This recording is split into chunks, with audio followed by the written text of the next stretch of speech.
Hammaga assalomu alaykum.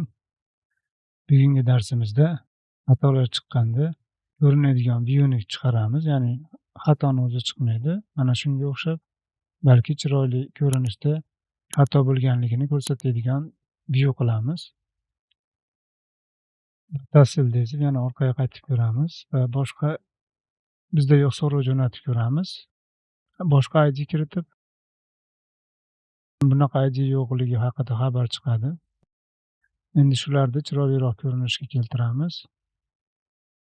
Visual Studio'da Views the shared papkaga view hosil qilib olamiz o'ng tugmani ezib turib.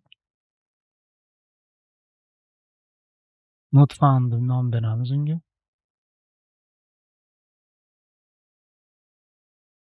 Faylimizni ochib olamiz va ichidagi tekstlarni o'chirib olamiz.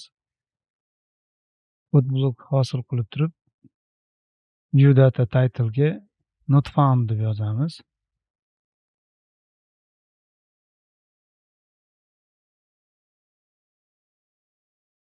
Va pastda H1 tagida klass ko'rsatib, text danger, ya'ni qizil yozuvda chiqadi. Not found deb yozib qo'yamiz. Back tagida unga ham shu klassni ko'rsatamiz va sahifa topilmadi deb yozib qo'yamiz.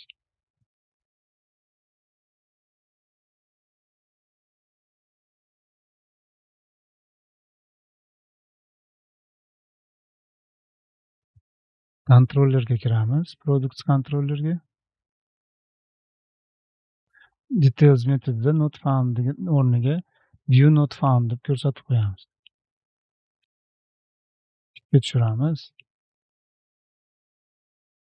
Mahsulotlarga kirib batafsil qilamiz. Boshqa so'rov jo'natamiz. Mana biz yozgan viewni ko'rsatyapti. Ilovamizni yopamiz. Endi shu xato chiqqanda logani chiqarib qo'shib qo'yamiz. Loglashni qo'shish uchun konstruktor parametrlariga alloger products controller nomli loggerni qo'shamiz. Men bu loggerni shu klassda ishlatish uchun logger nomli private fieldga tayinlab qo'yamiz. Shu orqali biz log yozish imkoniyatiga ega bo'lamiz. Keyin details metodini return qatoriga kursorni qo'yib turib, chap tarafda bolg'acha paydo bo'ladi. Shuni ezsak, ya'ni ternar operatoridan oddiy if else shart operatoriga o'tkazib beradi. Buni bilsalar kerak. Ya'ni shu if else shart operatorining bir qator yozilgan varianti edi u. Mana shu joyda bitta narsani aytib o'tib ketishim kerak. Bolg'acha, hozir bizga shu qatorda o'zgartirib bergan bolg'acha ReSharper kengaytmasi o'rnatilgan bo'lsa paydo bo'ladi. U bo'lmasa u paydo bo'lmaydi. ReSharper pluginidan foydalanishni tavsiya etaman. Juda qulay, ko'p afzalliklari bor. Shuning uchun agar o'rnatib olsangiz juda qulay bo'ladi. Agar ReSharper yo'q bo'lsa, qo'lda yozib qo'ysa ham bo'ladi. Xo'p, davom etamiz. Else topib tashlaymiz. Kerak emas bu yerda. If qatoriga qovus qo'shib olib turib, returnni ichiga ko'chirib qo'yamiz va tepasiga log yozamiz. Logger log information deb tekst yozib qo'yamiz. ID'si qovus ichida ID o'zgaruvchisi. Qatorni boshiga dollar belgisini qo'shib olamiz qovusdan keyin. Va tekst yozishda davom etamiz. Bo'lgan mahsulot uchun batafsil ma'lumot topilmadi deb yozib qo'yamiz. Bitta tekst, istalgan tekst yozishingiz mumkin, farqi yo'q.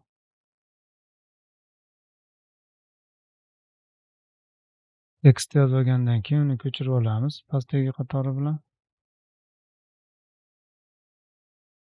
Va pastga tushib turib, edit tahrirlash metodiga ham qo'shib qo'yamiz.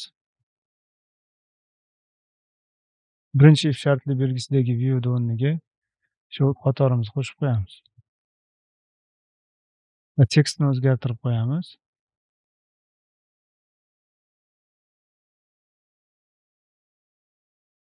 ID tahrirlash uchun topilmadi deb yozib qo'yamiz. Boshida IDC tekstni olib tashlaymiz. Ya'ni ID null bo'lganda shu xabar chiqadi.